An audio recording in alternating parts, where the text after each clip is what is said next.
तर बघा आपली दिव्या आज बनवायला लागली. काय बनवले? भगर आणि शाबू. भगर आणि शाबू.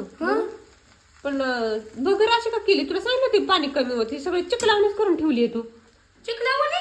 हा अगं पण झाले असेल थोडस जास्त पाणी झालं असेल जास्त थोडं पाणी मग काय होतंय जरा समजून घ्यायचं असतं. लेकरांनी शाबू केला भगर केली समजून घ्यायचं असतंय.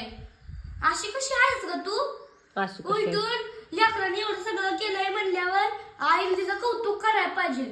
पण तुला काय तुमच्याशिवाय दुसरं काहीच येत नाही. अगं टोमणं नाही, पण मी काय सांगितलं होतं, भगर करताना थोडंसं पाणी हे कर, थोडं पाणी कमी टाक, एवढंच म्हणलं होतं. बाकी कुठं काय मी काय म्हणलं होतं का? तू काय म्हणली नाही पण तू म्हणली की आता पाणी जास्त झालं असेल थोडं लेकरांना जास्त पाणी झालं हे जास्त. काय आता चिकलावणी झाली ना, हे काय बघू चिकोलाशी झाली. आणि शाबू तर काय केलाय मोकळा पटपटीत शाबू केलाय.